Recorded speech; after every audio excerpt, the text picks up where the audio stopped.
तो मैंने सोचा है कि अभी जो हम आज बात करने वाले हैं ना, 1-1.5 घंटे, सवा घंटे जो भी बात करेंगे, कल वाले को इंक्लूड करके मिक्स करके मैं बात करता हूँ। और आज मैं देख रहा हूँ बहुत सारे नए चेहरे भी हैं जो कल नहीं थे। कोशिश करते हैं, मिक्स करते मैं समझाने की कोशिश करता हूँ, ठीक है। All good. मेरी आवाज़ और मेरा वीडियो दोनों क्लियर है? एक बार मुझे चैट पे कंफर्म करो, मेरी आवाज़ और मेरा video both are clear. Chat पे मुझे जरा लिख के बताइए, both are clear, both are clear, both are clear, both are clear, both are clear. जल्दी से चैट पे लिख के बताइए मुझे।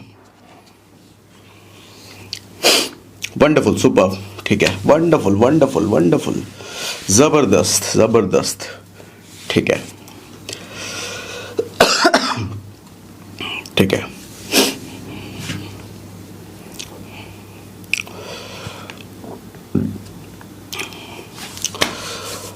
ओके, सो आज के सेशन में जो हम बात करने वाले हैं ना, बेसिकली हमारा मुद्दा ये है कि कामयाबी के बारे में बात करनी है। अचीवर्स,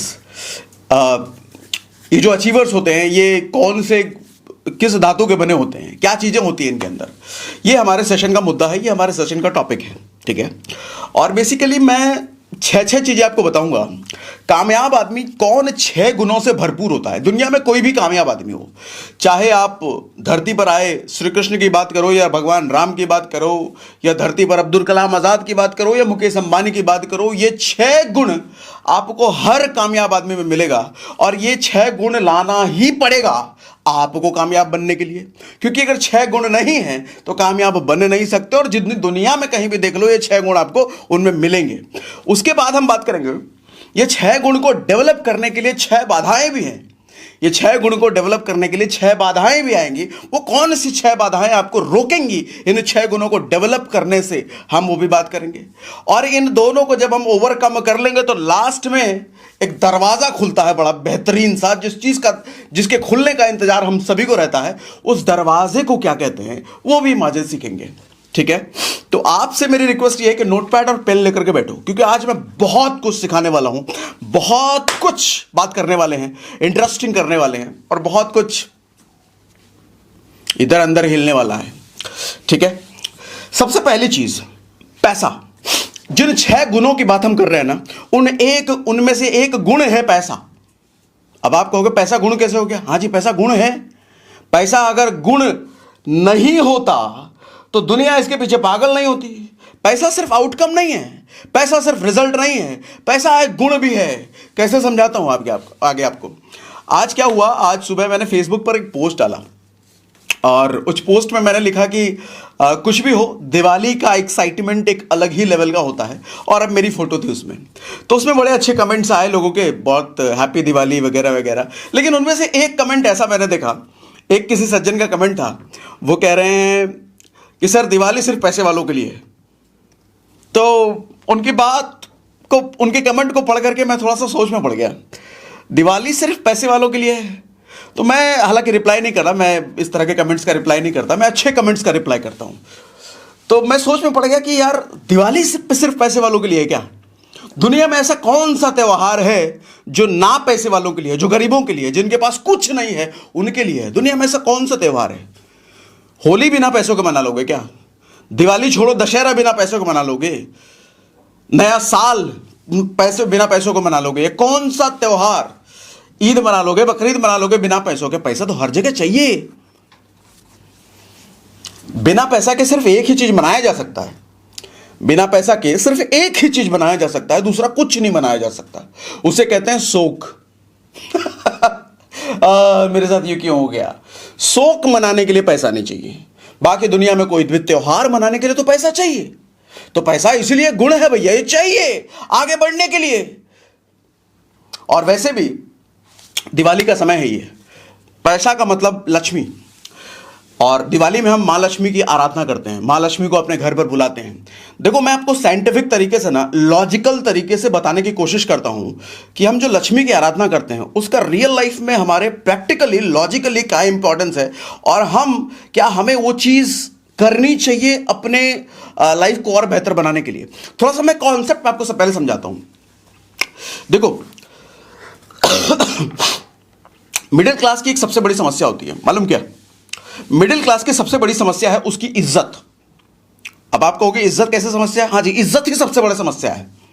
आप मिडिल क्लास के मुंह में अक्सर ये लाइन ठूसा हुआ भर भर के मिलेगा आपको, अरे ये करेंगे तो लोग क्या कहेंगे, सोसाइटी वाले क्या कहेंगे, समाज वाले क्या कहेंगे, तुम्हारे फूफा का लड़का क्या कहेगा, तुम्हारी मौसी क्या कहेगी, चाची क्या कहेगी, अरे इसका ये क्या कहेंगे, वो क्या, इज्जत चली जाएगी हमारी। मतलब किसी ने कुछ कह दिया तो इज्जत चली जाएगी। ये सबसे बड़ा रास्ते का रुकावट है, ये सबसे बड़ी बीमारी है मिडिल क्लास की। इसका समाधान क्या है? लक्ष्मी घर में आएगी तभी तो समाधान होगा। और लक्ष्मी के बारे में कहा जाता है लक्ष्मी चंचल होती है। लक्ष्मी कभी एक जगह पर टिकती नहीं है, चंचल स्वभाव है इसका। लक्ष्मी की मूर्ति आप मार्केट में देखोगे, कभी अकेली लक्ष्मी की मूर्ति नहीं मिलेगी, या कहीं भी लक्ष्मी की अगर पूजा होती है तो आप देखोगे लक्ष्मी की पूजा अकेले नहीं होती है। किसी भी मंदिर में लक्ष्मी की स्थापना आप देखोगे अकेले नहीं होती है। इसका एक लॉजिकल कारण समझाता हूं। छोटे बच्चे को देखा है, छोटा बच्चा जब तक माँ और बाप के कंट्रोल में है, मतलब माँ बाप आसपास हैं, बच्चा ज़्यादा शैतानी नहीं करेगा। लेकिन जैसे उसको पता चल गया कि मेरे माँ बाप का ध्यान कहीं और है, बच्चा कुछ भी कर सकता है, उधर भाग जाएगा, ये गिरा तोड़ कुछ भी कर सकता है फिर वो, क्योंकि बच्चे का स्वभाव होता है चंचल। इसी तरीके से लक्ष्मी का स्वभाव होता है चंचल। इसीलिए लक्ष्मी को कभी भी अकेला आप नहीं देखोगे। लक्ष्मी की मूर्ति हमेशा या तो गणेश जी के साथ मिलेगी आपको, या विष्णु के साथ मिलेगी, या फिर सरस्वती के साथ मिलेगी। इसका भी लॉजिक है, समझाता हूं। मां लक्ष्मी की मूर्ति विष्णु के साथ मिलने का क्या लॉजिक है? भगवान विष्णु बेसिकली लक्ष्मी के पति हैं, और तो पावर के प्रतीक हैं वो। एक तरफ पावर और एक तरफ धन। कहते भी हैं जहां धन है वहां तो पावर होगा ही होगा। सबसे बड़ी ताकत आज के टाइम में, कलयुग हो वही द्वापर हो, जिसके पास धन है वो सबसे ज्यादा ताकतवर है नहीं, और धन जिसके पास नहीं है उसके पास कभी ताकत हो भी नहीं सकती। तो विष्णु बेसिकली पावर दिखाते हैं। तो पावर के साथ लक्ष्मी अगर है तो पावर है तो लक्ष्मी है, ये दोनों का एक संगम दिखता है। दूसरी मूर्ति आपको दिखेगी लक्ष्मी जी के गणेश जी के साथ। गणेश जी किस चीज के प्रतीक है? गणेश जी है बुद्धि के प्रतीक, कि जहां बुद्धि है, जहां बुद्धि का अच्छा प्रवास है, वहां पर लक्ष्मी आती ही आती है। जिसके पास बुद्धि है, दिमाग है, वही तो लक्ष्मी का भोग कर पाएगा, लक्ष्मी का आनंद उठा पाएगा। तीसरी मूर्ति आपको दिखेगी लक्ष्मी जी की सहेली मां सरस्वती के साथ। सरस्वती किस चीज की प्रतीक है? ज्ञान की। जिसके पास ज्ञान है, जिसके पास नॉलेज है, वो नॉलेज चाहे आपके धंधे की हो, चाहे आपके प्रोडक्ट की हो, चाहे आपके खुद की हो, आपके अवेयरनेस की हो, आपके मन की हो, किसी भी चीज के ज्ञान अगर भरपूर है तो फिर लक्ष्मी वहां पर टिकती है। इन तीनों चीजों के अलावा, गणेश के अलावा, विष्णु के अलावा और सरस्वती के अलावा, लक्ष्मी अगर कहीं अकेले पहुंच गई, वहां कलह, वहां सबसे बड़ा विनाश। आप देखते हो कि कई बहुत सारे उल्टे सीधे काम करने वाले लोगों के पास में लक्ष्मी तो होता है, लेकिन वो जिंदगी भर परेशान रहते हैं। कभी बेटा उनका नालायक निकल जाएगा, क्रिमिनल निकल जाएगा, कभी कुछ हो गया, बेटा जेल में पड़ा है, कुछ ड्रग्स के धंधे में, इधर उधर के धंधे में, उल्टे सीधे कांड में। लक्ष्मी आई तो सही, लेकिन ना बुद्धि के साथ आई, ना ज्ञान के साथ आई, ना पावर के साथ आई। वो सारे उल जुलूल उल्टे सीधे काम करके आई। कहीं किसी का श्राप लगा हुआ है उस लक्ष्मी के साथ, कहीं किसी की बद्दुआएं लगी हुई हैं। इन सब के साथ लक्ष्मी अगर पहुंचती है फिर कलह लाती है। तो लक्ष्मी कभी भी अकेले नहीं। अब देखो हमारी लाइफ में, हमारे बिजनेस में इसका क्या मतलब निकलता है? लक्ष्मी अकेले नहीं, यानी कि पैसा हम कभी अगर चाहें यार बहुत पैसा आ जाए, हम करोड़पति बन जाए, बैठे, कभी नहीं बन सकते। इन तीनों में से एक चीज या तीनों का चुनाव करना पड़ेगा। ज्ञान का चुनाव करना पड़ेगा, नॉलेज लेनी पड़ेगी भरपूर से मतलब भरपूर तपस्या करनी पड़ेगी भैया। अगर नॉलेज लेते हो तो फिर तो लक्ष्मी आती है, भर के आती है। चाहे आपके धंधे की नॉलेज हो, मन की नॉलेज हो, प्रोडक्ट की नॉलेज हो, किसी भी चीज की नॉलेज हो, नॉलेज नहीं तो लक्ष्मी भी नहीं। दूसरा हम जो बात कर रहे हैं ज्ञान, ये जो 6 गुणों की हम बात कर रहे हैं, दूसरा गुण है ज्ञान। ये जितने भी सफल लोग आपको मिलेंगे, ज्ञान के बादशाह मिलेंगे आपको। एलॉन मस्क दुनिया का सबसे अमीर आदमी आज के टाइम में, किस चीज का बादशाह है? ज्ञान का ही तो बादशाह है। किताबें पढ़ के वो वैज्ञानिक बन गया।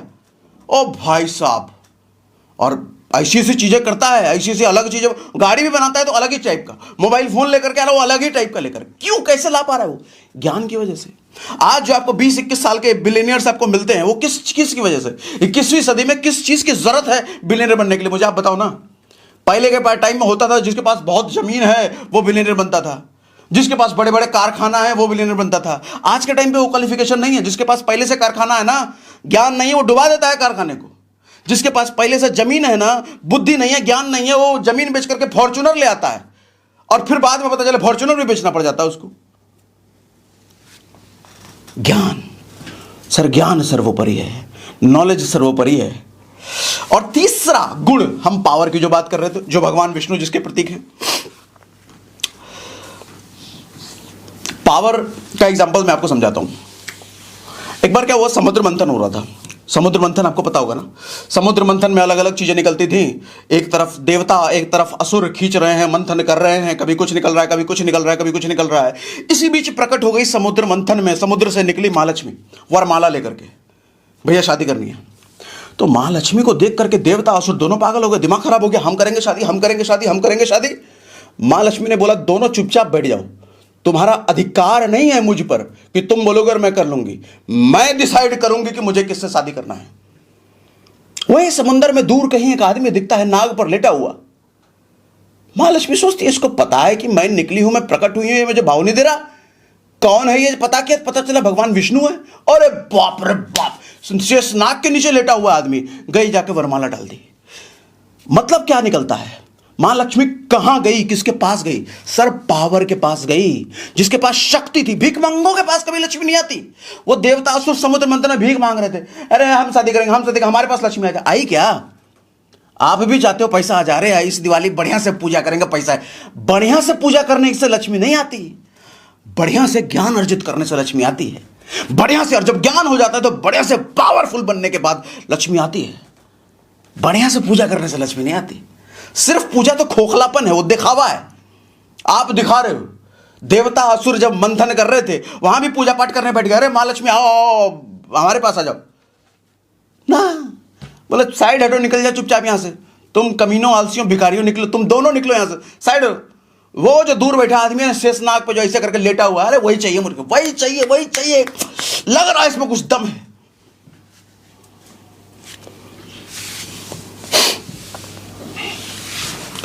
हमारे भगवान शिव, कभी देखा है, कभी किसी सीरियल में या बुक में पढ़ा हो, फेयर हैंडसम लगाते थे भगवान Shiv.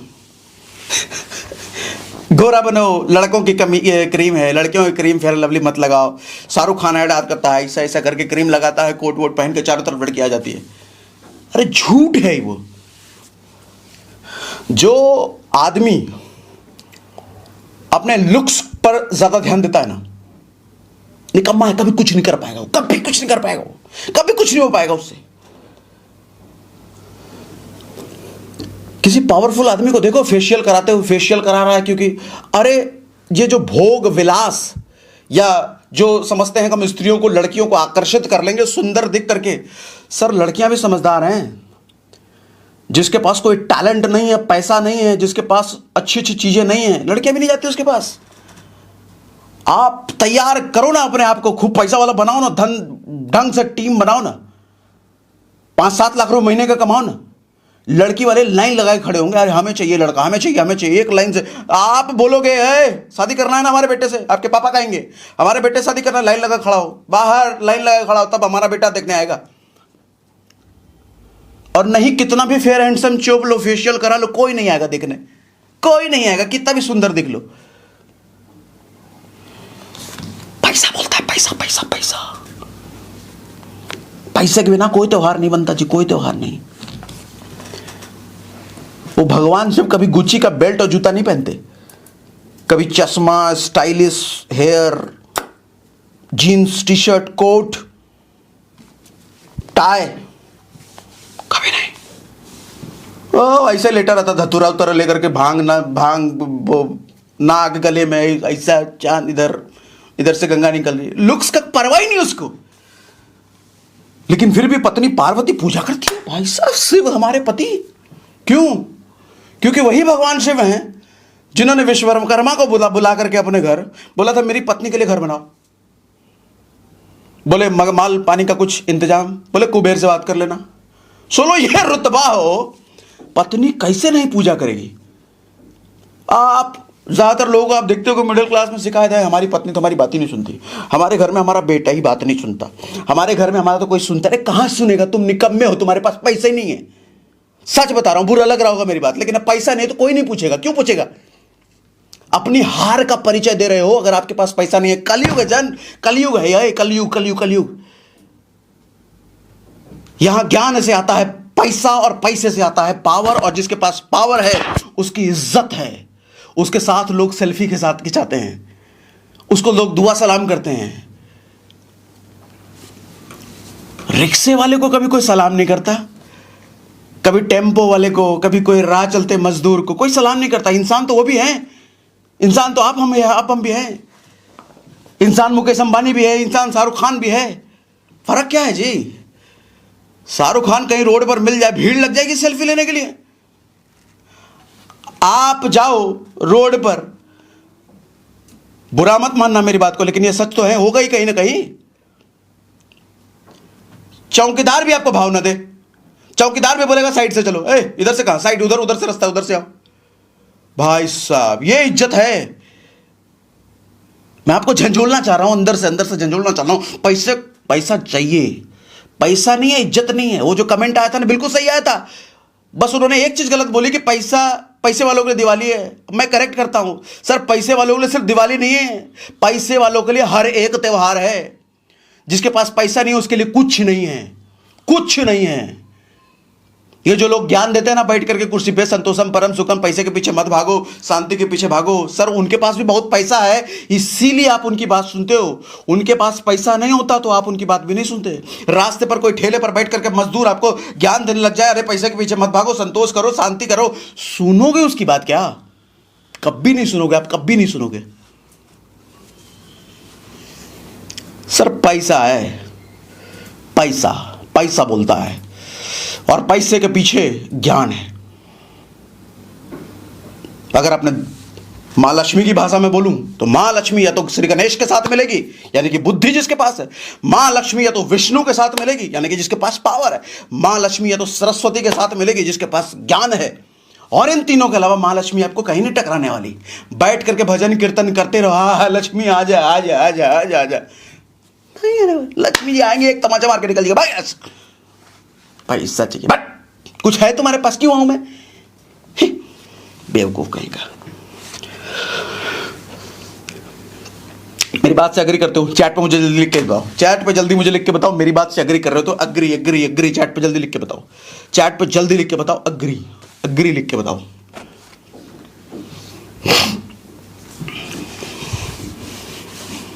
Yes yes yes yes yes yes. और मेरी बात भी आप इसलिए सुन रहे हो ना कि भगवान की कृपा से, मां लक्ष्मी की कृपा से, भगवान गणेश की कृपा से मेरे पास कुछ है, इसलिए सुना रहा हूं और आप सुन रहे हो। मजाक नहीं कर रहा, मैं सही बोल रहा हूं। देखो कई लोगों को बुरा लग सकता है, बात यही सच्चाई है। आपकी कोई सुन क्यों नहीं रहा? आप हो सकता है मुझसे अच्छा बोलते होगे, आप हो सकता है मुझसे अच्छी ट्रेनिंग देते हो, लेकिन सुन कोई इसलिए नहीं रहा कि आपके पास कुछ है नहीं। जेब खाली है तो जुबान कितना भी अच्छा चले, ना सुनने वाला कोई। सर सारा मुद्दा जेब पर आके अटकता है, पैसे पर, मां लक्ष्मी पर। और मां लक्ष्मी या तो गणेश के साथ या विष्णु के साथ या सरस्वती के साथ, डायरेक्ट नहीं पा सकते आप। चौथा गुण, 3 गुण बनाए ना, चौथा गुण होता है गुरु का। ये जितने भी पावरफुल लोग हैं, पैसे वाले लोग हैं, कोई ना कोई गुरु होता है इनका, कोई ना कोई गुरु होता है। किसी ना किसी से ये किसी ना किसी को मान बैठते हैं कि यही जो ये आदमी जो कहेगा, ये आदमी जो कहेगा, ये आदमी जो मुझसे करवाएगा, मैं निसंदेह करूंगा। एग्जाम्पल देता हूं आपको विवेकानंद का। विश्व गुरु कहते हैं विवेकानंद। विवेकानंद से बड़ा विश्व गुरु दुनिया में आज तक कोई हुआ नहीं। विवेकानंद को विश्व गुरु क्यों? उनके पास किस चीज की पावर थी? AK-47 लेके तो नहीं चलते थे हमेशा, 4 बॉडीगार्ड रहता था हमेशा, ऐसा तो नहीं होता, अकेले ही चलते थे वो सिंपल सादा वो कपड़ा पहन के, कोई अरे एकदम आम आदमी। लेकिन वेस्टर्न कंट्रियों को थर्रा दिया था उस आदमी ने। डरते थे इसे, एक अकेले आदमी से डरते थे, एक अकेले आदमी से। अरे ये मुंह ना खोल दे गलती से, इसने मुंह खोल दिया तो बंटा धार कर देगा। इतनी पावर, किस चीज की पावर? ज्ञान की पावर, नॉलेज की पावर। आपसे अपने 4 प्रोडक्ट की नॉलेज नहीं ले जा पा रही। अरे सर कोई ट्रेनिंग ही नहीं हो पा रही, उनकी ट्रेनिंग नहीं है, इनकी ट्रेनिंग हो ही नहीं रही, कैसे हम सीखेंगे? जिस टाइम में ट्रेनिंग होती है, हमारी जो ट्रेन होती है, हमें तो वहां जाना होता है, कैसे होगा सर? तुम्हारे से 4 प्रोडक्ट की ट्रेनिंग नहीं हो पा रही, प्लान की ट्रेनिंग नहीं हो पा रही है।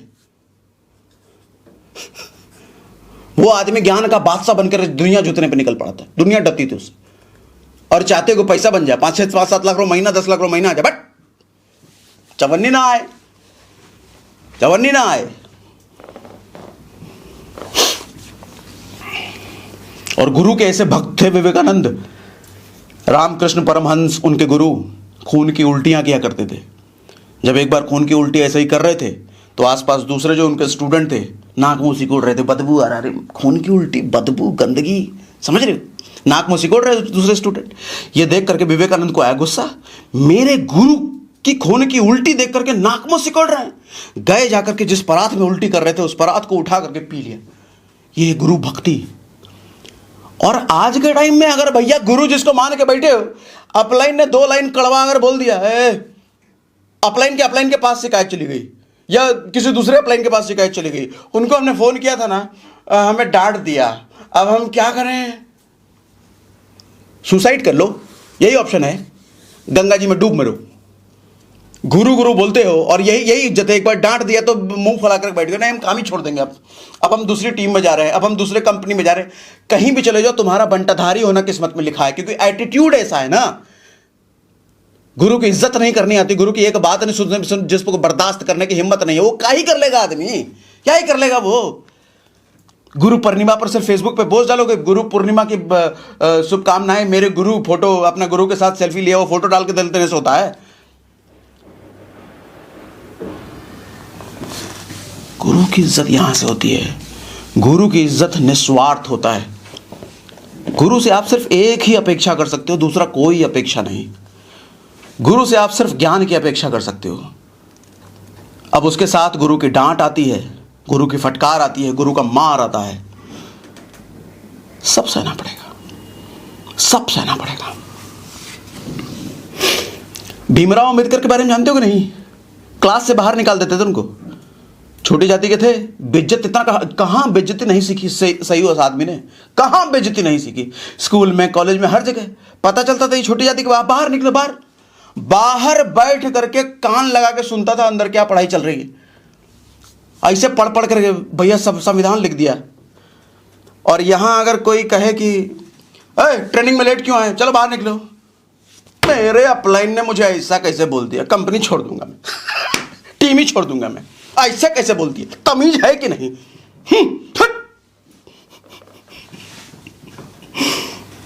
ऐसा होता है कि नहीं, ऐसा होता है कि नहीं? चैट पे मुझे लिख के बताओ यस, ऐसा होता है कि नहीं।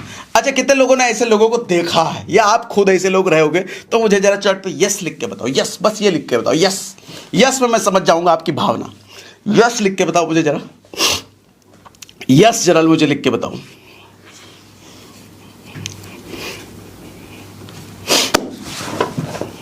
है ना, बाप रे बाप। सबकी समस्या ये है। Oh my God. कमल जी कह रहे हैं मलेशिया से हूं मैं सर। अच्छा, वेलकम फ्रॉम मलेशिया कमल जी।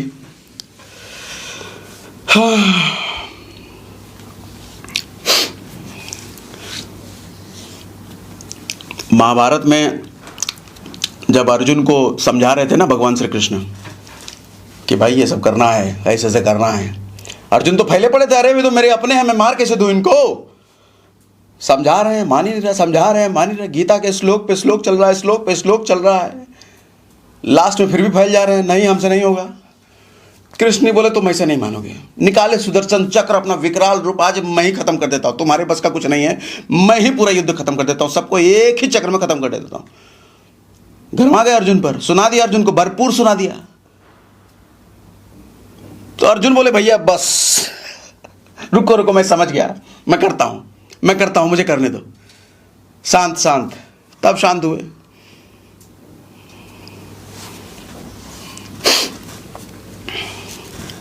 देखो, जब गुरु का साथ होता है ना,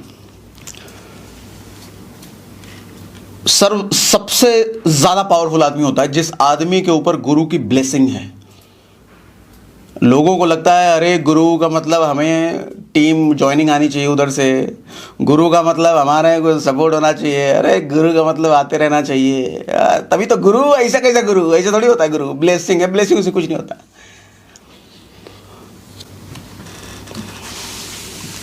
दुर्योधन और अर्जुन दोनों पहुंचे थे ना भगवान कृष्ण के पास। तो पहले तो दुर्योधन को मौका मिला था कि मांगो भाई क्या चाहिए। तो दुर्योधन ने क्या मांगा था, तुम्हारी पूरी सेना दे दो, करनी सेना दे दो। श्री कृष्ण ने ऑप्शन दिया था कि भाई दो चीज़ है, या तो मेरे से मेरी सेना ले लो या मुझे ले लो। दुर्योधन ने बोला सेना दे दो, तुमको अकेले को लेके क्या करेंगे है? अर्जुन समझदार थे, अर्जुन जानते थे, अर्जुन की चेतना बहुत हाईएस्ट लेवल पर थी। अर्जुन को पता था गुरु का साथ चाहिए और कुछ नहीं। नतमस्तक होकर मांग लिया, बस सेना तो वैसे भी नहीं चाहिए थी, चाहिए तो बस आपका साथ चाहिए और कुछ नहीं। उसके बाद हुआ क्या भाई साहब, इतने पावरफुल लोग। आप सबने महाभारत देखी होगी भाई, औकात थी क्या पांडवों की जीत जाते कौरवों से? औकात थी, एक भी दिन टिक जाते भाई साहब। एक उधर कर्ण ही काफी था इनका बंटाधार करने के लिए, एक से एक भैया ऐसे ऐसे खिलाड़ी उधर, लेकिन फिर भी चू से चा नहीं बोल पाए। बाद में वो बर्बरीक ने बताया, बर्बरीक के बारे में जानते हो, जिसका ऐसा काट करके टांग दिया था, वो सारा महाभारत देख रहा था। उससे लास्ट में पूछा गया भाई क्या देखे? तब बताया कि सारा युद्ध तो ये भगवान श्री कृष्ण की वजह से जीते तुम लोग, तुम्हारे तो बस में कुछ नहीं था। सुदर्शन चक्र घूम रहा था पूरे युद्ध में। कि मैं आपको समझाना ये चाह रहा हूं, ये जो गुरु की ब्लेसिंग्स होती है ना, वो जो सुदर्शन चक्र होता है, गुरु की ब्लेसिंग्स वो सुदर्शन चक्र की तरह आपकी जिंदगी में आपको हर परेशानी से बचाती है। और जहां पर विजय फतेह करने की बारी आती है, वो सुदर्शन चक्र दुश्मनों को काट कर, भेदता हुआ बुरी परिस्थिति को हटाकर आपको विजयी कराता है। ये ब्लेसिंग्स इतनी पावरफुल होती है। ब्लेसिंग से ज्यादा पावरफुल कुछ हो भी सकता है क्या? कुछ नहीं हो सकता। आपको अगर 1000-2000 रुपए किसी ने दे दिए, खत्म कर डालोगे 2 पिज्जा खा करके। आपको अगर 2-4 ज्वाइनिंग किसी ने दे दिया, 2-4 अच्छा टीम दे दिया, बंदे दे दिए, आपको उनको संभालना नहीं आता, 2 महीने बाद वो निकल जाएंगे आपके हाथ से, क्या करोगे फिर?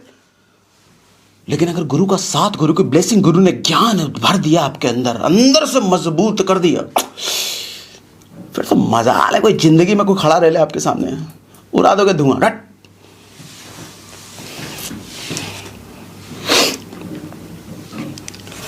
कोच BKS जी बोल रहे हैं गुरु गलत हो सकता है क्या सर? सर अगर आप उसको गुरु कह रहे हो ना, वो कभी गलत हो ही नहीं सकता।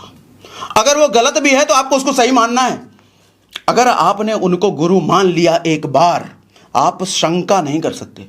ये आपके सवाल का जवाब दे रहा हूं कोच BKS जी। या तो गुरु मानो मत, लेकिन अगर मान लिया उस पर शंका नहीं कर सकते। आप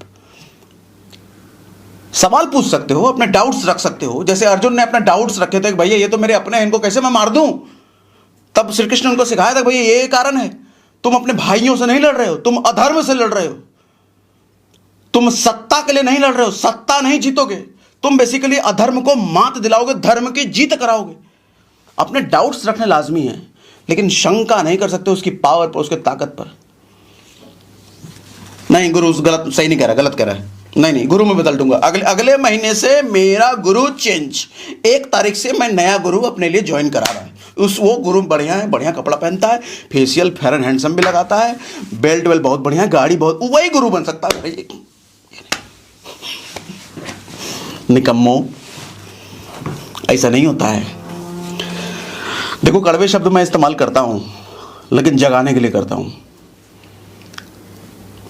दवाई मीठी होगी तो असर नहीं करेगी, दवाई कड़वी होती है तो नीम ही असर करता है, समझे? तो मैं कड़वाहट भरा, अगर गुरु कहो या प्लेन कहो या बड़ा भाई कहो या जो भी कहो, सर मैं कड़वा आदमी हूं। और मुझे अगर गले लगाओगे, मेरी कड़वाहट को गले से लगाओगे तो जीत जाओगे। मेरी कड़वाहट को अगर दिमाग में बिठाओगे तो हार जाओगे, क्योंकि मैं जो कह रहा हूं उसमें आपका भला निहित है। मेरा पर्सनल फायदा तो है कुछ नहीं।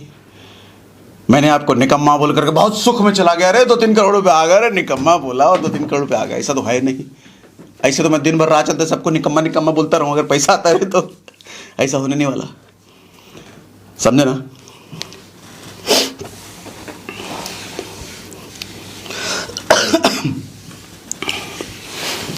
पांचवा गुण, पांचवी खासियत सुनो ध्यान से, चेतना। चेतना का मतलब अवेयरनेस, क्या करना है क्या नहीं करना, इस चीज की समझ, क्यों करना है इस चीज की समझ। एक एग्जांपल समझाता हूं। कर्ण और परशुराम की कहानी मैंने आपको कल सुनाई थी, एक बार फिर से रिपीट कर देता हूं जो लोग नए हैं। कर्ण को द्रोणाचार्य ने मना कर दिया था सिखाने से कि भाई तुम क्षत्रिय नहीं हो, तो मैं तो सिर्फ क्षत्रिय को सिखाता हूं, तो तुम्हें मैं नहीं सिखा सकता। कर्ण की चेतना थी, अवेयर था वो कि एक गुरु की, ऑल्दो कर्ण बड़ा सातिर धर्मदार था, समझदार था, वो चाहता तो इस अकड़ में हो सकता था है मुझे गुरु की क्या जरूरत, तो खुद ही सीख डालूंगा मैं, लेकिन चेतना थी उसमें, अवेयर था वो कि मुझे गुरु की जरूरत है अर्जुन जैसे को हराने के लिए। तो तलाश में मिल गए उनको परशुराम। परशुराम को बोला कि मुझे अपना चेला बना लो। परशुराम ने बोला कि भैया चेला तभी बनाऊंगा जब मेरा परीक्षा पास करोगे, परीक्षा देता हूँ, एक टास्क देता हूँ, पास करके दिखाओ, तभी मुझे समझ में आएगा कि तुम काबिल हो, तब लूंगा तुमको अपनी टीम में मैं। बोले ठीक है बताइए, करूंगा मैं, पास करूंगा। बोले एक टास्क देता हूं, मुझे एक आम ला करके दो। बोले बस इतनी सी बात, अभी ला करके देता हूं। तुरंत भागे भागे, बोले रुको पूरी बात सुनो। अरे भाई कहां इधर चल दिए, पहले सुनो पूरी बात। बोले आम ऐसा होना चाहिए जो पेड़ से खुद गिरा हो, लेकिन खुद गिर करके वो जमीन पर ना गिरा हो, और आम को तोड़ने के लिए तुम कोई हरकत नहीं करोगे, बांध चढ़ा दो, हिला दो, तुम्हारी तरफ से कोई एक्टिविटी नहीं होनी चाहिए आम को तोड़ने के लिए। आम अपने आप स्वतः टूटना चाहिए, टूट कर गिरना चाहिए, और वो जमीन को टच ना करे, आम सीधा तुम्हारे हाथ में है। कर्ण बोला भैया ये कैसी बात कर दी गुरुजी ने। लेकिन कर्ण अवेयर था कि गुरु ने अगर टास्क दिया है, अगर कोई समस्या गुरु ने दी है, तो समाधान जरूर है। मुझे पता नहीं है, लेकिन गुरु को जरूर पता है, तभी तो गुरु ने दिया है, और मेरा काम बस ढूंढना है।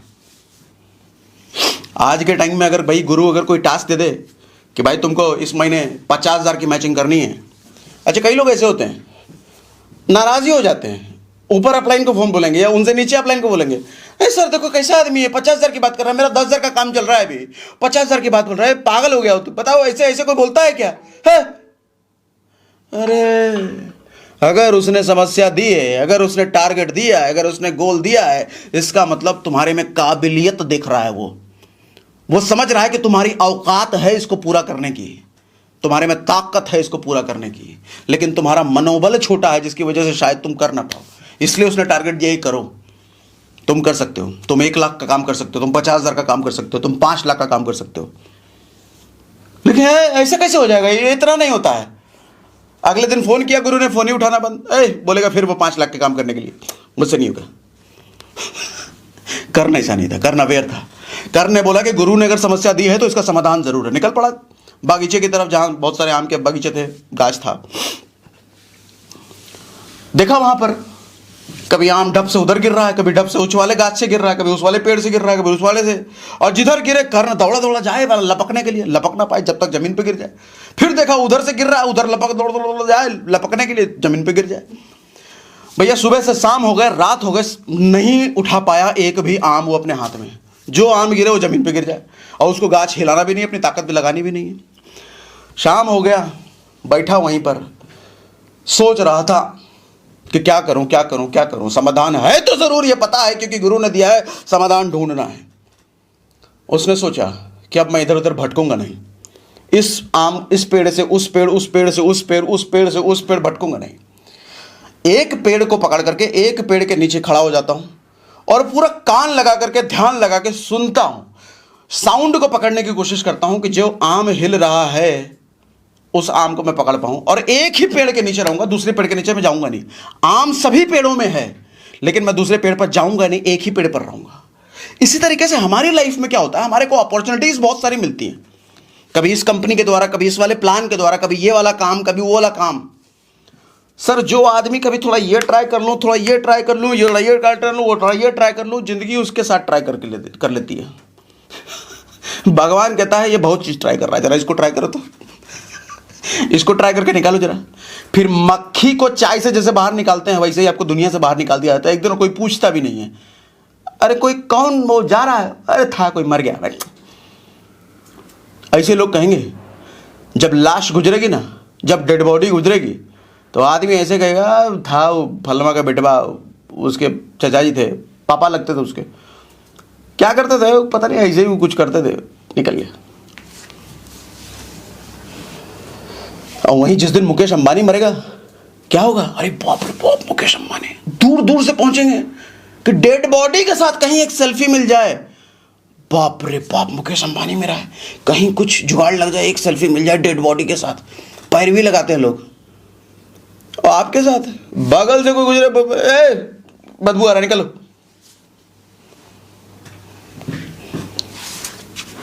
चार जगह मुंह मारने वालों के साथ ऐसा ही होता है। एक जगह टिको, जो करने किया, करने वही किया। एक पेड़ के नीचे टिक गया, ध्यान लगाया, सुना, ध्यान लगा करके आम हिल रहा है, गिरा, हाथ बढ़ाया और आम सीधा उसके हाथ में। जाके गुरु को दिखाया, गुरु प्रसन्न। लाइफ में कामयाबी ऐसे ही मिलती है सर। एक जगह एकाग्रचित्त होकर के सारे डिस्ट्रैक्शंस को हटा करके देखो। एक चीज समझो, अक्सर हमें गलतफहमी होती है कि उस वाले काम में ज़्यादा पैसा है, उस वाली कंपनी में ज़्यादा पैसा है, उस वाले प्लान में ज़्यादा पैसा है, ये वाला काम में ज़्यादा पैसा है। कभी कभी लगता है नौकरी में ज़्यादा पैसा है, कभी कभी लगता है बिजनेस में ज़्यादा पैसा है, कभी कभी अपनी दुकान में ज़्यादा पैसा है, कभी कभी लगता है डॉक्टर बन जाऊँ, कभी इंजीनियर बन जाऊँ, कभी लॉयर बन जाऊँ, कभी ये बन जाऊँ, कभी कुछ बन जाऊँ। सर पैसा हर जगह है, कामयाबी हर जगह है, सफलता हर जगह है, कहीं भी कामयाब हो सकते हो। लेकिन उसी जगह पर होगे जहां पर अपनी पूरी एनर्जी, पूरी ताकत, पूरा अपनी चेतना, अपनी पूरी एनर्जी, पूरा सब कुछ एक जगह लगा दिया ना, वहां कामयाबी होती है। वहां आप कामयाब हो जाओगे। किसी भी जगह चले जाओ, तन मन धन सब कुछ अगर दे दिया जिस काम में, किसी का बाप नहीं रोक सकता आपको वहां कामयाब होने से। नेचर काम करता है, प्रकृति का लॉ है सर, प्रकृति का लॉ। प्रकृति कहती है कि कोई इंसान अगर किसी चीज को साधना की तरह कर रहा है, कोई काम, कोई इंसान अगर किसी चीज को साधना की तरह कर रहा है, तो प्रकृति फिर उस साधना को सफल बनाने के लिए सपोर्ट करती है, सपोर्ट करती है।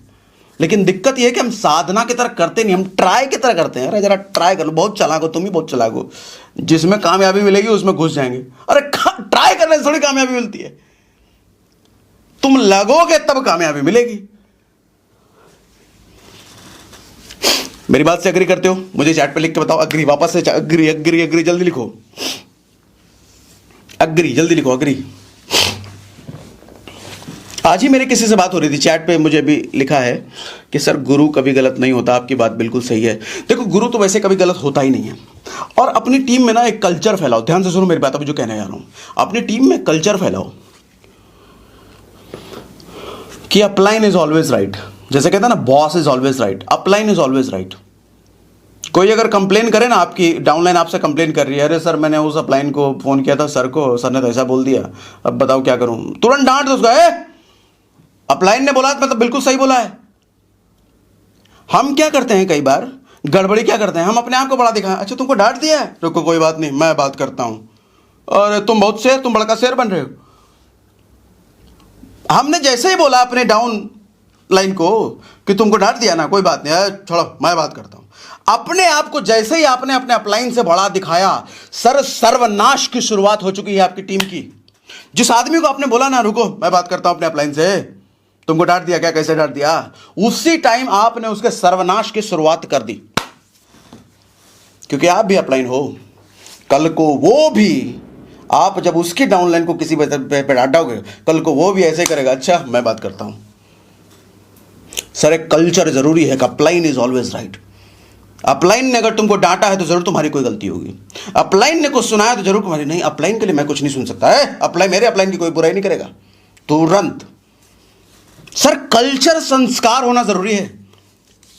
जब जहाज डूबेगा ना आपका, तो कल को संस्कार ही बचाएंगे लोगों को। संस्कार अगर अच्छा नहीं है तो टीम डूब जाएगी। यस यस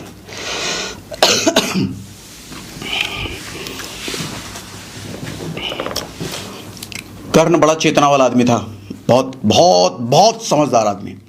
दुर्योधन की तरफ से सबसे समझदार आदमी था कर्ण, और दुर्योधन की तरफ से इकलौता कर्ण ऐसा था जो लड़ रहा था अपने आप को हराने के लिए।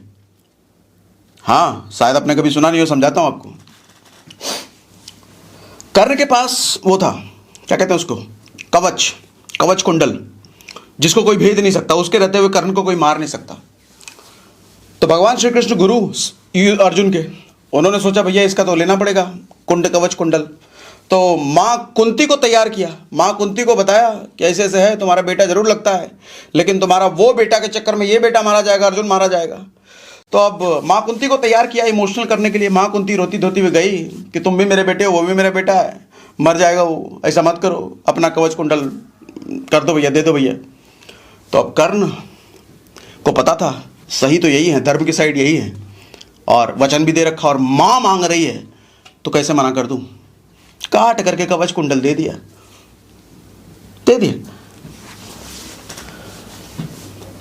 उधर जब उनका रथ फंस गया था, पहिया फंस गया था, तो उठाने में लग गए, पहिया निकालने में। उधर से अर्जुन बाण छोड़ रहा है, वैसे तो मना किया था उधर, लेकिन श्री कृष्ण ने बोला छोड़ो भैया, यही टाइम है, बाण छोड़ो, मारो उसको। अर्जुन ने बोला ये तो अधर्म हो जाएगा, निहत्थे को कैसे मार दूं। बोला यही सही टाइम है, निहत्था उत्ता कुछ नहीं, यही सही टाइम है, मारो उसको, मैं कह रहा हूं। उस वक्त भी देखो गुरु की इंपॉर्टेंस। अर्जुन ने बोला, अगर गुरु ने बोला कि मैं कह रहा हूं, धर्म अधर्म कुछ नहीं, गुरु ने बोल दिया, बस मारा ठा है। और कर्ण को पता था कि मैं अगर पहिया उठाने जाऊंगा, निहत्था रहूंगा, वही समय होगा जो अर्जुन मुझ पर वार करेगा और मैं मरूंगा। नहीं तो कर्ण को क्या पड़ा था पहिया निकालने का। कर्ण के पास भैया कर्म इतने सक्षम था कि वो कहीं किसी तरीके से युद्ध लड़ सकता था। तो पहिया निकालने के लिए चला गया वो, क्योंकि उसको भी मरना था। उसको पता था जब तक मैं जिंदा रहूंगा, दुर्योधन की तरफ से लड़ता रहूंगा, इन पांडवों की क्षति होती रहेगी और वो अधर्म का साथ होगा। अब दुर्योधन तो दोस्त, दुर्योधन ने उसके लिए बहुत किया है, तो दुर्योधन को कैसे वो कुछ कर दे। दुर्योधन के खिलाफ तो वो जा नहीं सकता, लेकिन वो अधर्म के खिलाफ, धर्म के खिलाफ भी नहीं जा सकता। अपने आप को मरवाया उस आदमी ने। ये होती चेतना, मैं क्या सही कर रहा हूं, क्या गलत कर रहा हूं। मगर आज का हमारा युवा भाई साहब, फेसबुक स्क्रॉल पे स्क्रॉल, स्क्रॉल पे स्क्रॉल, इंस्टाग्राम स्क्रॉल पे, उसको पता ही नहीं भाई तुम्हारा 5 घंटा गया, तुम क्या सही क्या गलत कर रहे हो। बाप ने भेजा है उधर, यहां महीने का 10,000 रुपये दे रहा है बाप, किसी तरीके से मैनेज करके अपना घर का खर्चा काट करके। माँ दिवाली में साड़ी नहीं ली है, लेकिन तुम्हारे लिए पैसा भेजा है 10,000 रुपये, लेकिन वो 10,000 रुपये तुम कहां उड़ा रहे हो। दोस्तों के साथ पार्टी करने में, दारू पीने में, और इंस्टाग्राम और फेसबुक खाली स्क्रॉल हो रहा है। अरे बड़ी मुश्किल से वो बाप भेजा है 10,000 रुपये, पता नहीं किन किन तकलीफों से गुजरा है, पता नहीं क्या क्या सेक्रीफाइसेस उसने किए हैं, पता नहीं माँ ने, बहन ने, भाई ने क्या क्या सेक्रीफाइसेस किए हैं तुम्हारे को बनाने के लिए, और तुम्हारे को लग रहा है दिए जा रहे हैं। अरे उसने मुझे ना बोल दिया, अब कैसे होगा, मैं नहीं कर पाऊंगा, लग रहा है नौकरी ठीक है 5,000 की नौकरी कर लेता हूँ। अरे 10,000 रुपये तो घर से आ रहा है, वो कलेजा काट करके बाप भेज रहा है, 5,000 की नौकरी करनी तुमको। इससे ना अच्छा कि मोबाइल वोबाइल छोड़ करके मेहनत कर लूँ थोड़ा। क्या होगा, 50 लोगों ने ना बोल दिया, 100 लोगों ने ना बोल दिया, तो कलेजा काट लिया, चाकू मार दिया, 101वें के पास जाओ ना। और वैसे भी तपस्या किए बिना किसको क्या मिला है भाई, किसको क्या मिला है तपस्या किए बिना, लड़े बिना किसको क्या मिला है।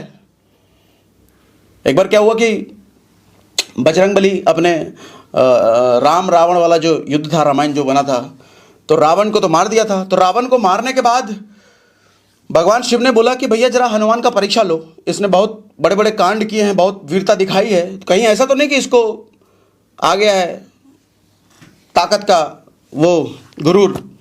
तो बोले परीक्षा लो। तो उनको भेजा नंदी को परीक्षा लेने के लिए, कहीं ताकत का इसको गुरूर तो नहीं आ गया है। तो नंदी गए, उनकी परीक्षा ली। तो नंदी ने के परीक्षा में हालांकि वो पास हो गए, उल्टा भगवान हनुमान ने, हनुमान जी ने उनकी परीक्षा ले डाली। तो पास हो गए। पास होकर के जैसे ही शिव जी के पास पहुंचे, अच्छा शिव जी के पास उनको क्यों जाना था कि राम जी ने उनको भेजा था भैया आत्मलिंग ले आओ भगवान शिव का, उनकी पूजा करनी है, उसके बिना आगे नहीं बढ़ सकते। तो आत्मलिंग लाने के लिए भगवान शिव के पास गए थे वो।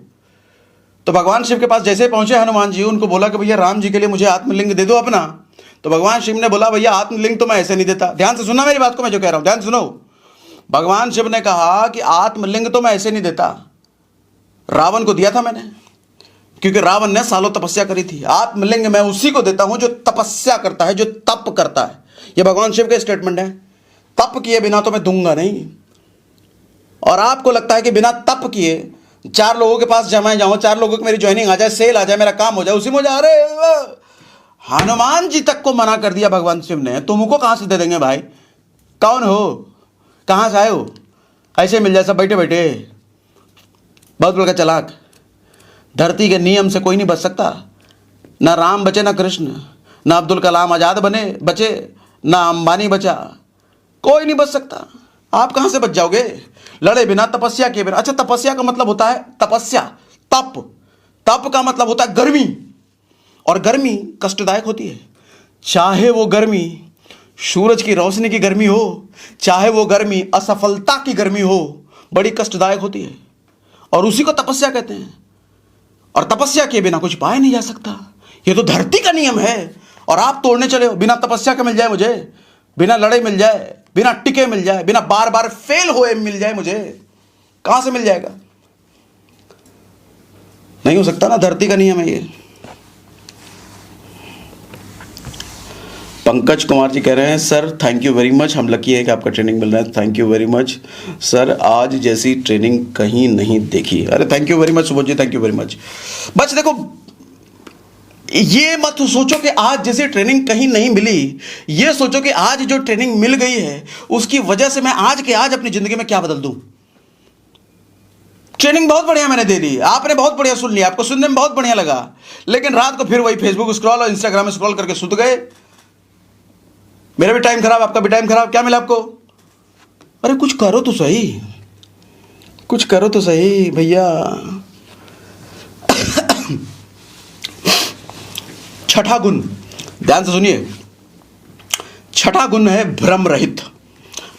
हम किस चीज पे चल रहे हैं? हम चल रहे हैं 6 गुण जो किसी भी कामयाब आदमी में आपको मिलेगा, और ये 6 गुण चाहिए ही चाहिए कामयाब होने के लिए। उनमें छठा गुण है भ्रम रहित होना, भ्रम रहित। आज ही हमारी एक टीम से बात हो रही थी, तो उस टीम का जो लीडर है उनसे मेरी बात हो रही थी। मैंने कहा कि अरे आप ट्रेनिंग में नहीं रहते? वो कहता है सर वो जो ट्रेनिंग हुई थी कल मैं उस ट्रेन में था, वहाँ जा रहा था। फिर मैंने कहा परसों सर वहाँ की ट्रेन थी, हमने वो पकड़ ली थी। अरे तरसों हमने वहाँ की ट्रेन पकड़। तुम जिंदगी ट्रेन में काटने के लिए आए हो क्या? कभी फ्लाइट में बैठने का सोचो, कभी फ्लाइट खरीदने का सोचो। अरे जहां यह सिखाया जा रहा है कि तुम अमीर कैसे बनोगे, सारी समस्याओं सारी बाधाओं से निपटोगे कैसे, जहां आगे कैसे बढ़ोगे, उस चीज को छोड़ करके ट्रेन में लगे पड़ो। ये तो बिल्कुल वही वाली बात हो गई कि आप अपने आरी से बिना उसकी धार तेज किए बिना पेड़ पे मारे जा रहे हो, काटने के लिए मारे जा रहे हो। अरे दिन भर निकल जाएगा, नहीं कटेगा पेड़। उससे अच्छा आरी को तेज करने में थोड़ा समय लगा लो, 10 मिनट 15 मिनट। आरी को तेज करने का मतलब दिमाग को तेज करना, और दिमाग कहां तेज होगा? ज्ञान जहां ट्रेनिंग मिल रही है। सर 5 साल का काम 5 महीने में हो जाएगा, इसको मजबूत तो करो, ज्ञान लेने पे फोकस तो लगाओ। विवेकानंद जैसे लोग गुरु की इतनी इंपॉर्टेंस करते थे कि भैया उनका खून का उल्टी पी जाते थे, और आपको सर हमें सब पता है। भ्रम रहित, इसी को कहते हैं भ्रम में जीना। सर हमको तो सब पता है, क्या करना है? प्लान ही दिखाना है ना, क्या करना है? लोग से बात ही करना ना, क्या करना? सेल ही करना है ना, वो तो हमको पता है, हमें बहुत सीरियस। सर मेरा 6 साल का तजुर्बा है नेटवर्किंग में, 6 साल से हूं सर, क्या करूंगा मैं ट्रेनिंग लेके? बहुत ट्रेनिंग ले ली, ऐसा मन करता है कि चमाट मारूं, बहुत ट्रेनिंग ले ली।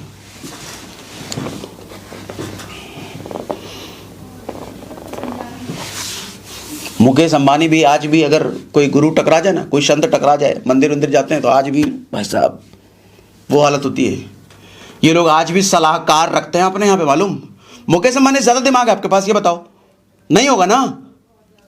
बिल गेट्स से ज्यादा दिमाग है आपके पास, वॉरेन बफेट ज्यादा दिमाग है आपके पास, बताओ? इनकी कंपनियों में सलाहकार होता है, एक नियुक्ति होती है, एडवाइजर। कोई भी सिचुएशन, कोई भी डिसीजन लेना होता है, पूरे बोर्ड को बुलाते हैं, भैया डिसीजन दो, ये हमें समस्या आ गई है, बताओ कैसे डिसीजन लिया जाए। सब अपनी अपनी राय देते हैं। वो नहीं कहता अरे मैं तो मुकेश अंबानी हूं, बहुत पैसा है मेरे पास, ये क्या देंगे मुझे। अरे वो तक नहीं सोचता, और आपको लगता है आपको सब आता है। बेवकूफ आदमी, ट्रेन में ही घूमते रह जाओगे जिंदगी भर। घूमे ना पिछले 6 साल से ट्रेन में, आगे 60 साल भी ट्रेन में घूमते रह जाओगे। ट्रेनिंग नहीं छोड़ना, बिल्कुल नहीं, कभी नहीं। ट्रेनिंग पहले, काम बाद में।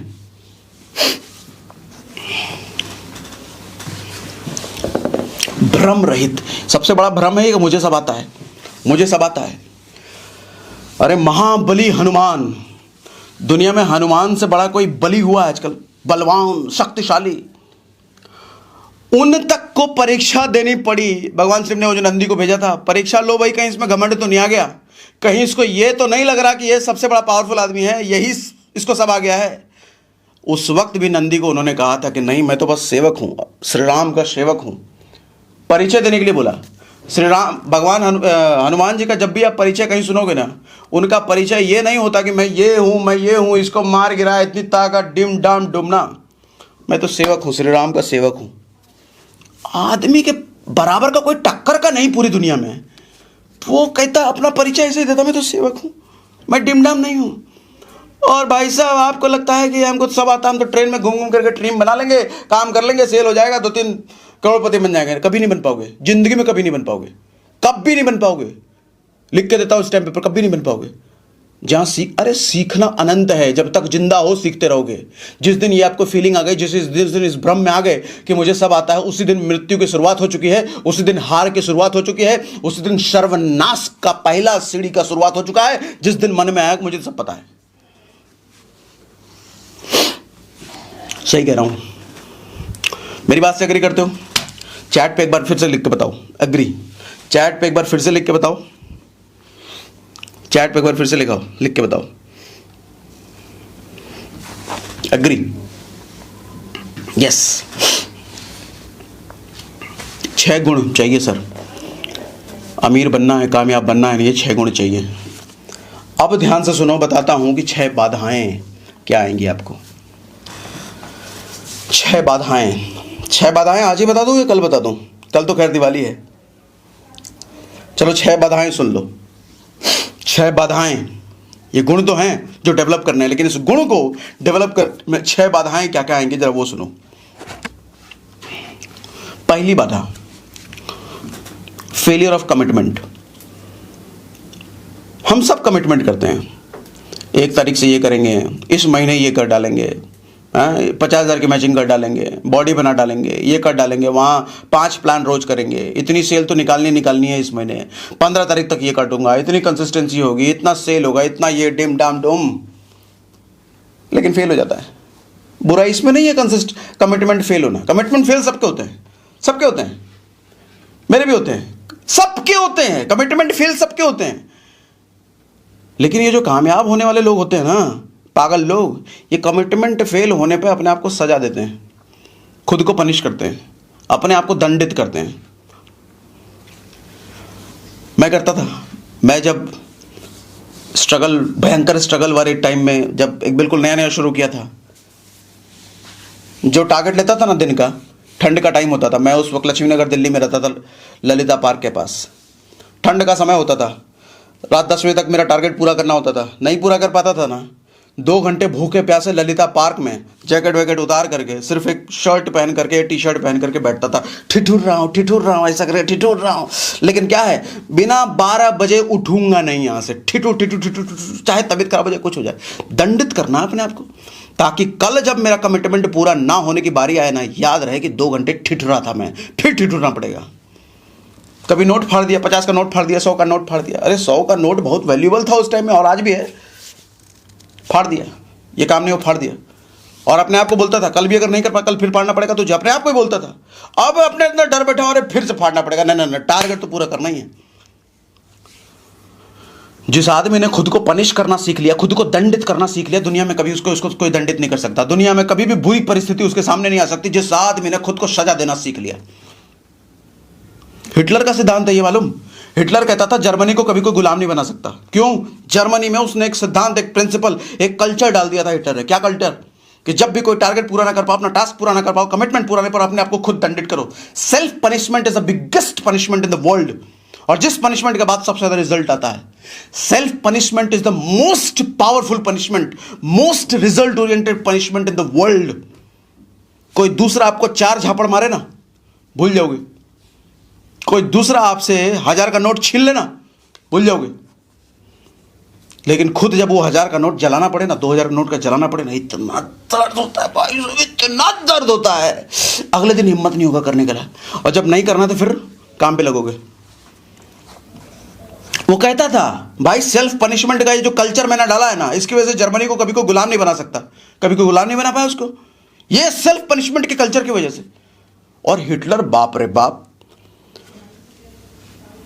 यूरोपियन कंट्री में शराब पीने का कल्चर होता है, क्योंकि ठंड वहां माइनस में होता है, शराब नहीं पियेंगे तो भाई साहब डिपेंडेंसी बन जाती है उनका शराब पर। हिटलर ऐसा आदमी शराब नहीं पिया, कभी शराब नहीं पीता था, इतना डिसिप्लिन्ड आदमी।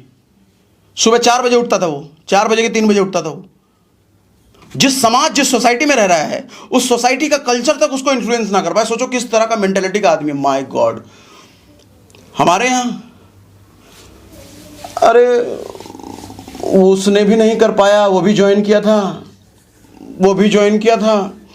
हमारे हैं एक फूफा का लड़का है, उसने भी किया था ज्वाइन, वो भी नहीं कर पाया, वो भी नहीं कर पाया। तो हम कहां से कर लेंगे? मतलब हमने देखा कि ये भी नहीं कर पाया, वो भी नहीं कर पाया, वो भी नहीं, हम भी नहीं कर सकते। अरे भाई साहब, वो हिटलर था, अपने कंट्री के, अपने मौसम के, वेदर के, कल्चर के अगेंस्ट अपने आप को बनाया। तुम्हारे यहाँ 4 लोगों से इन्फ्लुएंस होकर बैठे हो, नेगेटिविटी उसको कभी इन्फ्लुएंस नहीं कर सकती थी, गलत चीज उसको कभी इन्फ्लुएंस नहीं कर पाई, वो इतना मन का कठोर आदमी। और आज के टाइम में हमारा भाई साहब 4 आदमी बोल देना कि नहीं गड़बड़ काम कर रहे हो, इससे अच्छा तो कोई नौकरी वोकरी कर लो। अरे हाँ यार, बात तो सही कर रहा है, उसने भी यही बोला था, उसने भी यही बोला था, उसके पास गया था तो उसने भी यही कह रहा था। ठीक है कह रहा है, अपलाइन बेवकूफ़ है। ठीक है चलो यार, अपलाइन का फोन आया, बंद, उठाना बंद। इन्फ्लुएंस हो गए 4 आदमी से, अब तुम बने को कामयाब, तुम बने को करोड़पति। अच्छा हुआ नहीं बन पाए, बन जाते तो यही कहानी सुनाते थे क्या, मुझे 4 लोगों ने बोला था और मैंने छोड़ दिया। लक्ष्मी कभी भी ऐसे आदमी के पास जाती ही नहीं है जो मानसिक रूप से कमजोर होता है। पावर की बात हम कर रहे थे, पावर, ज्ञान, बुद्धि, जिसके पास ये तीनों नहीं है। पावर किस चीज का? पावर मतलब बली नहीं, वो डंबल वाला पावर नहीं, मानसिक पावर। 4 लोग क्या 400 लोग कुछ बोल दें, यकीन नहीं करूंगा मैं। अपनी ताकत पर भरोसा है, कोई नहीं कर पाया, मैं करके दिखाऊंगा ना, बाप बन के दिखाऊंगा ना दुनिया का, मैं करके दिखाऊंगा। मेरे एरिया से कोई नहीं किया, मैं निकलूंगा, पहला निकलूंगा मैं। प्रोडक्ट का चैलेंज है ना मेरे एरिया में, कोई दिक्कत नहीं है। फाउंडर का तमका ऐसा नहीं मिलता, फाउंडर बन के दिखाऊंगा, इधर से मैं करके दिखाऊंगा, कोई नहीं कर पाया ना, ऐसे होता है। फेलियर ऑफ कमिटमेंट, पहला बाधा आएगी जी। दूसरा बाधा आएगी आपके सामने डिस्ट्रैक्शन का। डिस्ट्रैक्शन की बाधा का मतलब भटकाव, मन का भटकाव। देखो जो लोग कहते हैं ना सर डिस्ट्रैक्ट हो जाते हैं हम, तो गोल तो हम बनाते हैं लेकिन डिस्ट्रैक्ट हो जाते हैं फेसबुक के चक्कर में, दोस्तों के चक्कर में, इसके चक्कर में, उसके चक्कर में। तुम जिंदगी भर चक्कर में ही पड़े रहोगे, तुम्हारा कुछ होने जाने का ही नहीं है। चक्कर वाला आदमी, देखो ज्यादा डिस्ट्रैक्शन में वही आदमी आता है ना जो खाली है। प्रिंसिपल बता देता हूं, डिस्ट्रैक्टेड आदमी वही हो सकता है जो खाली आदमी है। एग्जाम्पल समझा देता हूं आपको। भगवान राम जब सीता को ढूंढने के लिए जा रहे थे, सेना बना रहे थे, सुग्रीव से तो उनकी मुलाकात हो गई थी और सुग्रीव से बाली वाली की लड़ाई हो गई थी, तो बाली को तो इन्होंने, राम जी ने निपटा दिया था। अब सुग्रीव बन गया था राजा और सुग्रीव पूरा कमिटेड था राम जी को सीता से मिलवाने के लिए, रावण से लड़ने के लिए। अब बात ये आई थी कि पुल बनाना है, वो जो राम सेतु पुल बनना है। बारिश का टाइम होने का चला था, तो राम जी ने बोला भैया बारिश का अब टाइम शुरू हो गया, तो बारिश के टाइम में तो ये पुल बन नहीं पाएगा और 3 महीना ये रहेगा बारिश का टाइम। एक काम करो सुग्रीव, जाओ अपने राजमहल में थोड़ा आराम करो, रेस्ट करो। मेरा तो भैया 14 साल का वनवास है, मैं तो जंगलों में ही रहूँगा। जाओ 3 महीने के लिए जरा रेस्ट कर लो, तुम बहुत थक गए तुम भी। सुग्रीव ने बोला ठीक है 3 महीने रेस्ट कर लेता हूँ मैं जरा। सुग्रीव गया उधर महल में और 3 महीने में भाई साहब शराब शवाब जितने गलत काम होते हैं पड़ गया एकदम। नाच चल रहा है, अप्सराओं का नाच, शराब भोग में लेटे पड़े हैं। पता चले राज चलाएंगे क्या भाई साहब, वो शराब के नशे में धुत है, लेटे हैं, नाली उली में पड़े हुए हैं। 3 महीने बीतने के बाद लक्ष्मण आए। लक्ष्मण देखा ये सब खेल चल रहा है, भाई साहब ये हमारी मदद क्या करेगा, ये तो इसी में घुस गया। ये तो लक्ष्मण ने फटकारा सुग्रीव को, बोला कि भाई इसीलिए तुम्हारे को राजपाट हम दिलवाए थे क्या, बाली को मारे थे क्या भैया ने, तुम्हारा रुको अभी खेल ही खत्म कर देते हैं, बांध खींचने लगे खेल ही खत्म कर देते हैं। सुग्रीव को एकदम तुरंत गलती का एहसास हुआ, अरे भैया रुको रुको रुको, गलती हो गई, अब नहीं करेंगे, गलती हो गई, 3 महीने में भोग विलास में मैं चला गया था, अब नहीं करूंगा। क्यों भोग विलास में वो जा पाया? क्योंकि खाली समय मिल गया उसको। जब तक वो राम के साथ था, एक लक्ष्य के लिए वो लगा हुआ था, काम कर रहा था कि मां सीता को लाना है, रावण से लड़ना है, उसमें लगा पड़ा था। लेकिन जैसे ही उसको आराम मिला, जैसे ही उसको समय मिला, डिस्ट्रैक्ट होकर के भोग विलास में लग गया वो। सर वही आदमी डिस्ट्रैक्ट हो सकता है जिसके पास समय है डिस्ट्रैक्ट होने का। आप अगर मुझे कभी कहोगे ना सर डिस्ट्रैक्ट हो जाता हूं, मैं समझ जाता हूं, अरे निकम्मा आदमी है, खाली आदमी है, इसके पास गोल नहीं है, लक्ष्य नहीं है, काम में लगा नहीं रहता। जब काम में लगोगे नहीं, खाली रहोगे तो डिस्ट्रैक्ट तो होगे ही होगे।